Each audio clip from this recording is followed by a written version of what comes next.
Hi everyone and welcome back to my channel. So today's video is going to be part 2 of the booking and planning your 2-week Walt Disney World vacation. Obviously 2 weeks is just what I'm going for, but it's easily interchangeable for whatever length your vacation is. All the things that I'm going to be mentioning in today's video is basically how to set up where you're going to go on which day. It does include whether you want to do off-site days, events, parties, all different things are incorporated. This isn't going to be set in stone. You have to go to Magic Kingdom on your first day. You have to go to Epcot on your second day. It's still going to be do whatever you like. It's just some pointers on how you might decide where to go on which day. If you haven't already seen part 1 of this series, make sure to go check it out. And that was all about how to book your Disney vacation, including flights, hotel transfers, and all those different types of things.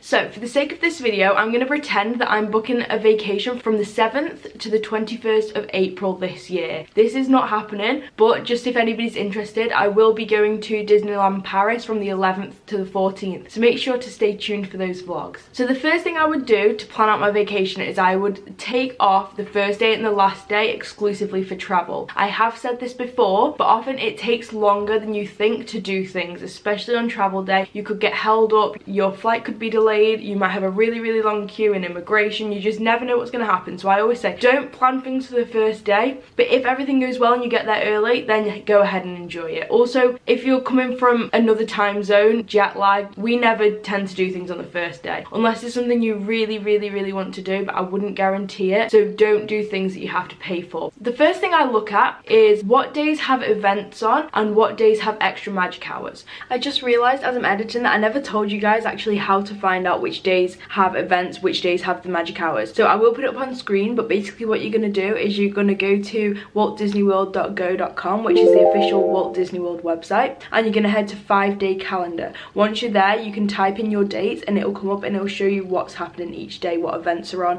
what the park opening times are, and extra magic hours and all those kinds of things that you need to know. For example, in my plan on the 8th, Magic Kingdom has late hours from 9 till 11. The 9th there is magic hours at Magic Kingdom from 7:45 until 9, and at Epcot 8 until 9.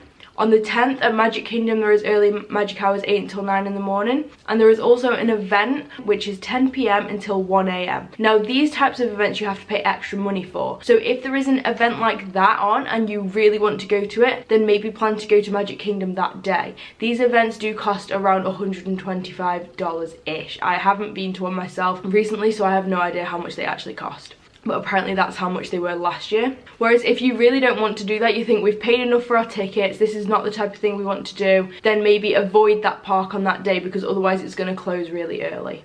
And basically it carries on like this. You go through every single day of your holiday and you see which park has magic hours on each day and which park has events on each day. We found out when our extra magic hours are. Now, do we want to use them or do we want to avoid them? For some people, it's a really good idea to get the use out of the extra magic hours. If you turn up as park opens, maybe 15 to 20 minutes before, you can get really good use out of the extra magic hours. You might get 6, 7, 8 rides done in that amount of time. Whereas if you're the type of people that are always running late, you know, you end up in the park at 10, 11, there's nothing wrong with that. But I would then say don't go for the park that has the early morning hours, because that will have bigger crowds for the rest of the day, so it really won't benefit you at all. You also need to consider whether you want any days off Disney property. So for example, do you want to go shopping? Do you want to go to Universal or SeaWorld or Busch Gardens or any of those other parks or anything else in the local area? You need to take days out for that to make sure you don't plan meals or fast passes on those specific days.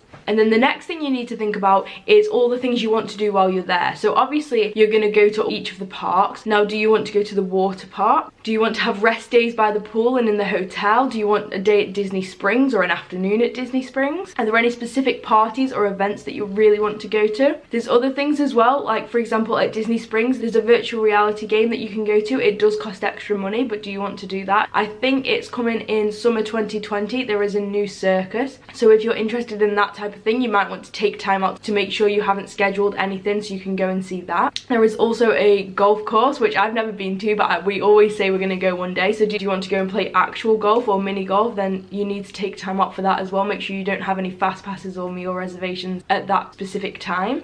And then also, is there any tours that you want to do? So for example, the Keys to the Kingdom behind the scenes at Magic Kingdom tour, or there's the dive quest at Epcot where you get to go scuba diving in the aquarium, which I have done, and I would recommend it to anyone that's either a scuba diver, or I guess you have to be qualified, so you have to be a scuba diver to do that, but it's really, really cool. I went with my family a few years ago and it was so much fun. There's also the behind the scenes tour at Epcot as well, and there's multiple other tours, especially at Animal Kingdom. There's loads of different safari orientated tours, which all of these things do cost extra money, but if it's something you're particularly interested in doing, you need to make sure you leave time for that out of your plan. You also need to consider that these tours don't necessarily run every day, so if you specifically really want to do Dive Quest, it might only run on Tuesdays and Thursdays. This isn't true, that's just an example. Then you need to make sure you're at Epcot on one of those days.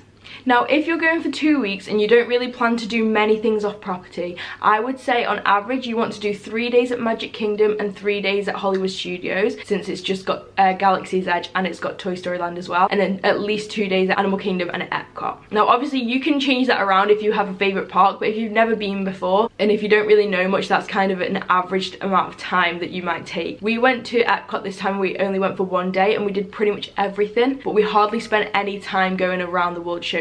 We literally just walked around and had a little look. So it really depends what your priorities are, but I would say that's an average amount of time you might need if you're going for a 2-week vacation. Are you a water park person or not? Now we don't generally go to the water parks because we usually visit in the winter months, so even though it is still warm, we decide like that's not the best thing for us. We're not that bothered about going to the water park, and also they're not included on our annual passes. But if you really love water parks, I would definitely recommend going. Now there are 2, which are Blizzard Beach and Typhoon Lagoon. Obviously you can choose to go to both, but if you're trying to consider which one you might want to go to, all I will say is Blizzard Beach has bigger and scarier slides, and Typhoon Lagoon has more family friendly slides. It has the ones with like the rubber rings and stuff. They are both so much fun. I would also say at Typhoon Lagoon though, the wave pool, do not take children in there. We went when I had just turned 18. We had such a good time, but the waves from the wave pool, they will knock you over, and if you're not a really, really strong swimmer, even in the shallow end, it is enough to completely knock you over. So I would just say if you're with younger children or people that aren't strong swimmers, don't go in the wave pool at Typhoon Lagoon. They both do have like a lazy river, they have like a children's section. There is stuff at both of them. I wouldn't say going to either is making the wrong decision, but it's just that there are certain things at one or the other that you might think are better for your party.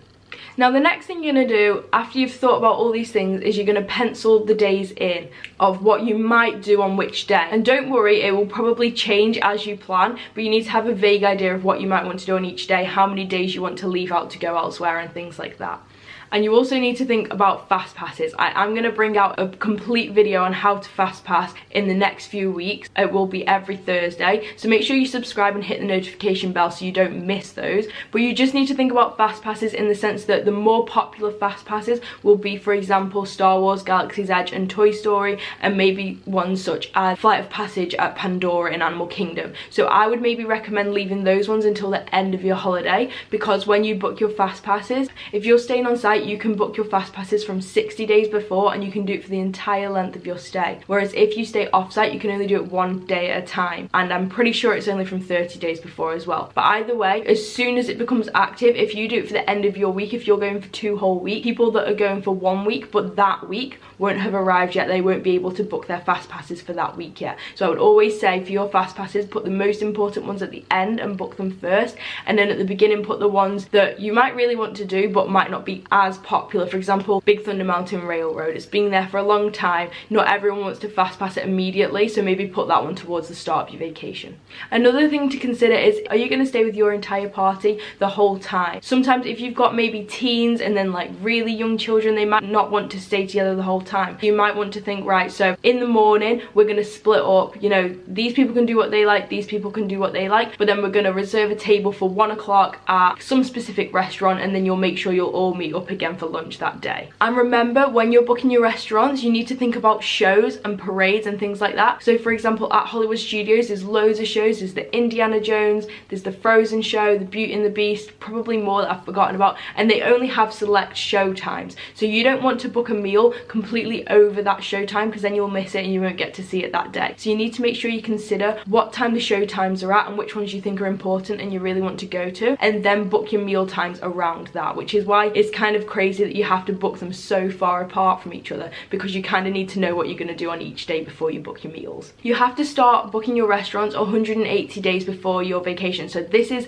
actually the thing you might be doing first rather than thinking about fast passes. But obviously it's fast passes you need to consider into all of these things as well. So you will want to book your restaurants through the app. I will show you on screen how to do it, but basically you're going to go onto the My Disney Experience app. If you haven't already created an account, you will need to do that, and you're going to press the plus button at the bottom of the screen. You're then going to click on reserve dining. You're going to enter your party size. You then want to put the date in, and you want to double check with your plans at this point that you are going to click the correct date, because if it goes wrong it's going to get very confusing. And then you're going to put the time of day, which meal you want it for, and then you're going to pick which park, which restaurant. It includes hotel restaurants as well. And then once you've done that, you're just going to put your details in. You've got to put phone number, credit card details and things like that. They don't charge your credit card. It's just so that if you decide to cancel, they will charge you if you give them no notice, because obviously they haven't given chance for anybody else to reserve your table. And also, while you're thinking about and booking your restaurants, you also need to think about how you're going to plan your days. So for example, you don't have to say, right, from 9 AM till 9 PM we're going to Magic Kingdom.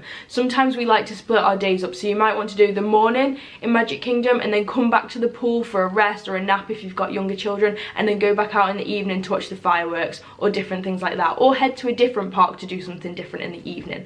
Another thing that is quite popular to do, and we always do it, is on your water park day. If you go to the water park, they usually close around 6 or 7 PM, so then we would head to Disney Springs after that for the evening. So you could think about reserving a table at one of the restaurants at Disney Springs for the evening that you're going to the water park.